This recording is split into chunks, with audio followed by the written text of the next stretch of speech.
Good afternoon, Will. It's Friday.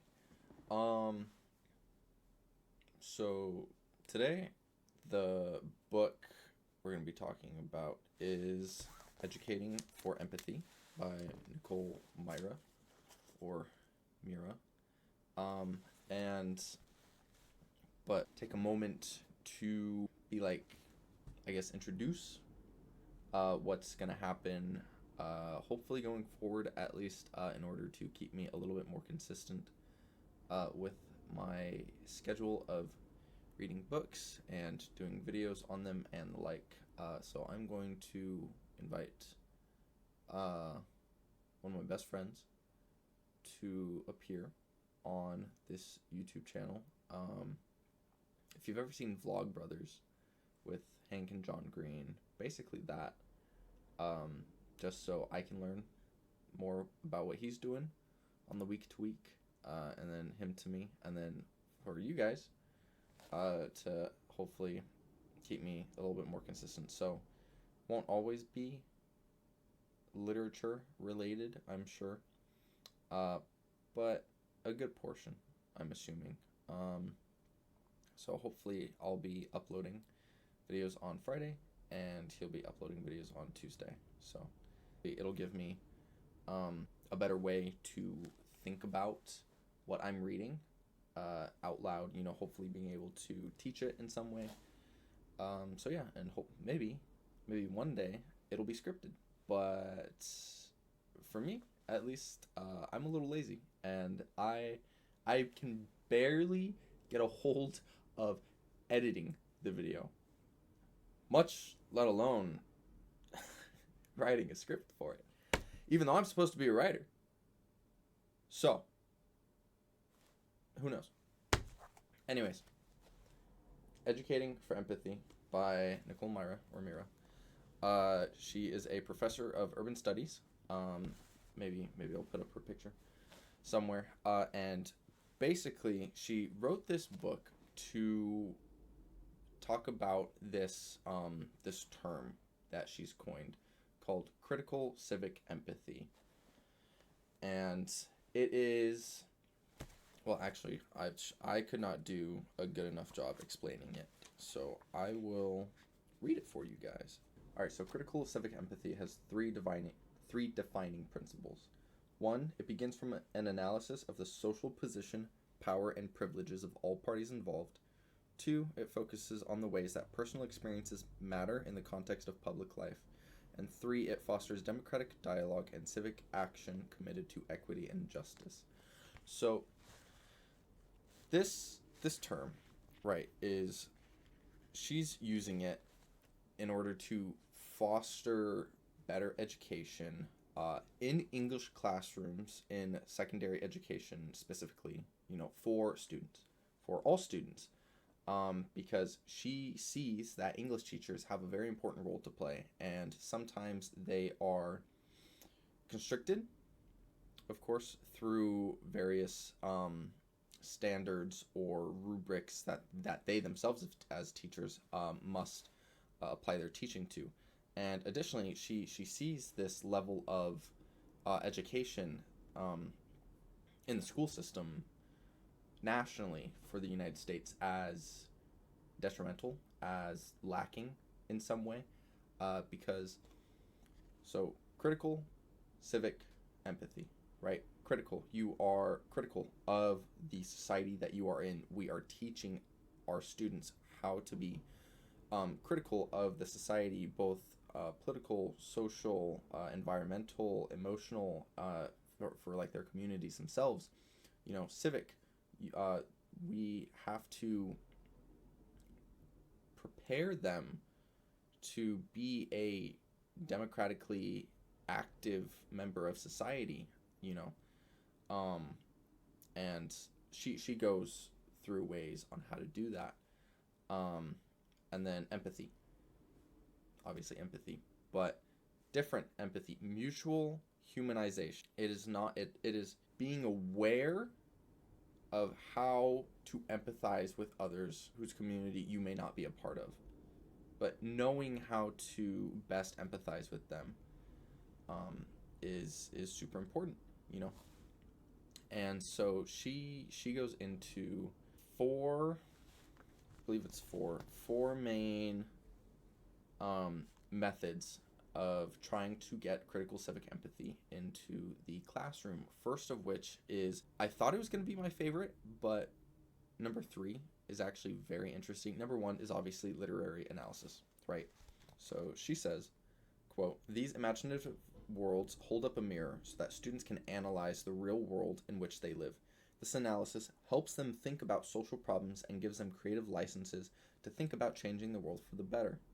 These texts help the students in Jerica's and Ashley's classrooms, 2 English teachers that she studied, develop their social imaginations and picture different possibilities for society and themselves through civically engaged literacy experiences, the key to critical civic empathy." Fostering these discussions about, through texts that are chosen specifically for the kinds of dialogue that they can foster, I suppose. Whether that be something like, James Baldwin or Toni Morrison, if you're dealing with race and class, it's helping to pick those different kinds of literature where students can actually, become more engaged in the teaching as well, because even though I'm getting a master's in English, I was not always, reading everything in high school or middle school because I just didn't really care all that much. The texts were boring. So being focused in on what kind of, books that your kids want to read, because, and this is a big part of it. It's giving education back to the students, letting them have a little bit more power in how they're taught, because turns out they're smart. Like, most high school students are pretty smart, and they're more than willing to put in the work as long as it engages them, right? So just that's a really big one for her. Different literacy skills and connecting to society. Social literacy is huge.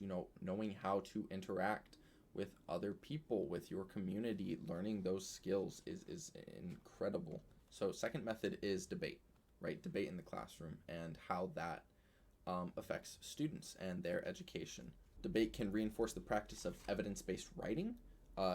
It obviously promotes critical media literacy, knowing which sources are authentic and being able to tell how bias plays into it. Debate can help combat academic opportunity gaps faced by students of color and low-income students in city schools.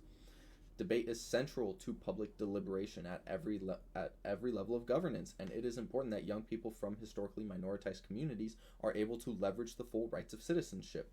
Debate aids students in recognizing multiple perspectives about those events because they have to be prepared to argue both for and against resolutions, even when one side might conflict with their personal beliefs. A willingness to listen and adapt to various social situations is crucial for empathy because of the respect it affords individuals with differing opinions.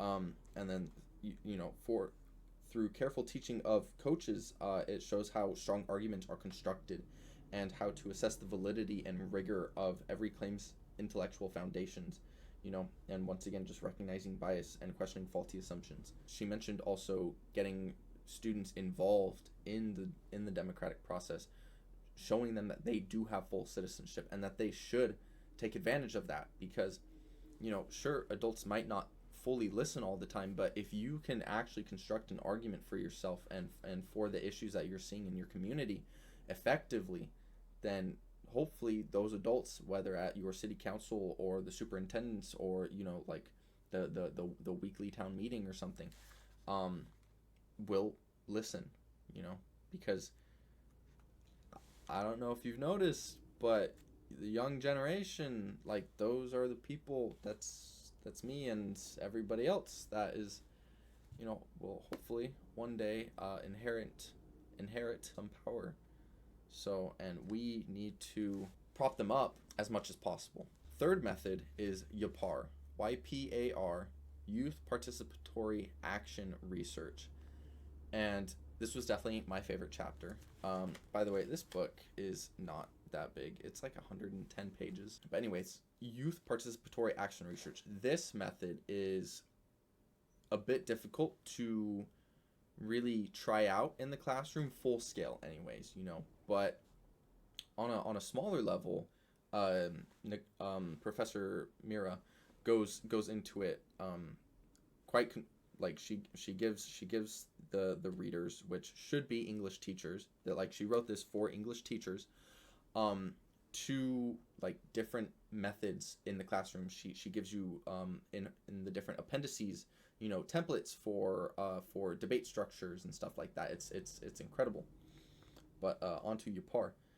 It is a practice that pushes us forward in our understanding and enactment of critical civic empathy, because it reminds us what we tend to consider factual or objective is just another instantiation of storytelling, and that the process of knowledge production can help or hinder the cause of humanizing communities and providing the basis for transformative social action. Yapar gives students access to more nuanced structural social perspectives and an avenue for doing something about the problems in their communities instead of blaming themselves or their community members for those problems. Yapar is a profoundly democratic practice that operates on the hopeful premise that truth emerges when all members of a society can express their expertise, and that this truth can help society overcome even in its most entrenched challenges. Yapar is an English teacher will help develop a research project for their students in their classroom, and hopefully their groups, so that way you're not reading like 125 different research papers. But it's getting rid of the 5-paragraph essay and getting your students in touch with city council members and other members in the community that like superintendents and stuff that have the ability to change. It's giving them the resources and the time in order to research about their issues in their community that they are facing, instead of issues elsewhere that they might not necessarily really care about. And it shows, like the research shows in here, she mentions it, that students are more willing to engage in assignments if it directly affects them, and if they're able to fail and take time to collaborate with and not feel so restricted in the education that they're receiving. But being able to implement Yapar in a classroom is difficult. It takes a lot of time for the English teacher, but it is possibly the one that has the most reward as well.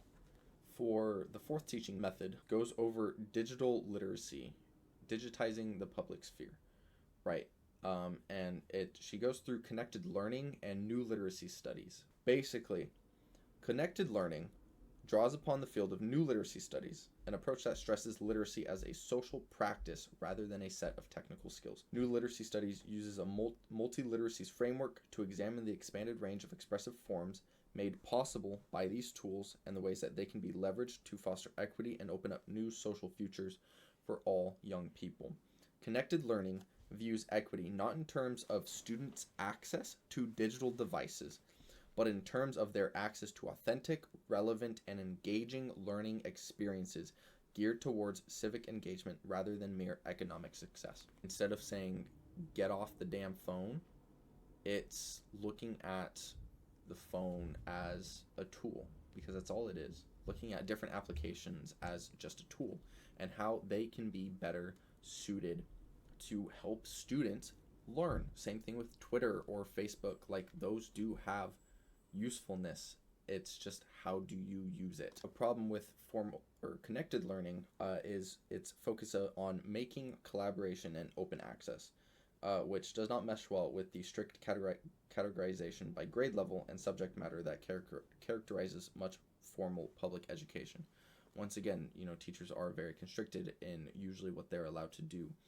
But if they can take the time and use a couple of these resources that Professor Mirra mentions in this textbook, they will have a much better time. A common thread through a lot of the different teachers that were able to implement connected learning was the creativity exhibited by the teachers to acknowledge but also push through the constraints that they faced in their formal settings in order to develop powerful connected learning experiences for their students. They allowed the students to use different apps, for in order to think of projects differently, or they just gave them more ability to explore for their education. And then chapter 5, before the conclusion, is basically preparing for what teachers preach.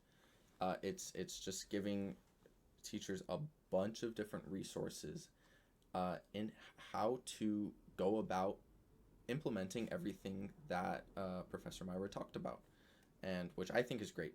Like some of these, like I even wrote them down, and I'm like I don't plan on necessarily being an English teacher in secondary education, but I mean it's still fascinating to see everything that people are able to come up with. And hopefully, like if you are a teacher, you are part of like the New Writing Project, or a different community that deal with English teachers, across the nation, because there's tons of other students and teachers out there that are willing to collaborate with you and others to get through the process and hopefully change formal education as it is now for the better, because it's tough. It's very formal education in the schools do not change nearly as rapidly as people wish, and that's a very big issue, especially with how fast our society is changing. So that's educating for empathy, and I'm going to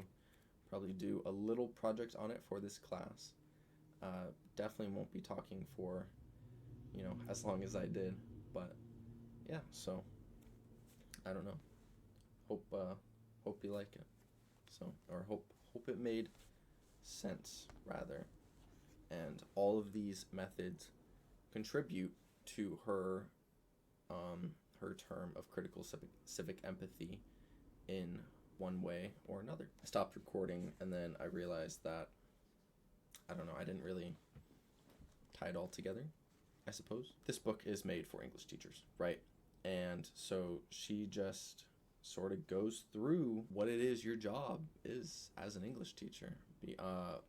To start with, she knows that teachers are meant to be seen as these neutral entities, right? Like very, very neutral, both politically and personally, right?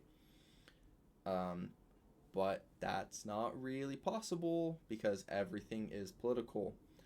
Even if you did everything by Common Core standards, if your school is subscribed to that, that's still political, because we live in America, because we live in the world, right? She goes through teacher civic engagement, civil teaching practice, different empathy teaching practice, different critical teaching practices. So she writes, if we want our students to be able to tackle the challenges of the 21st century and beyond with discernment and empathy, we need to be willing and prepared to embrace little p politics and welcome the messiness of democratic life into the classroom.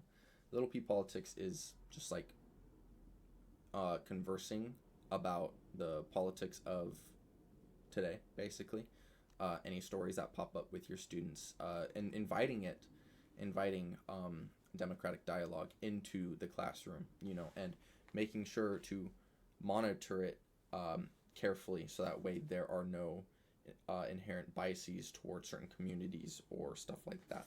Pragmatism involves a continuous process of inquiry and consciousness raising in which we interrogate our practice, find opportunities for small moves, and celebrate incremental progress.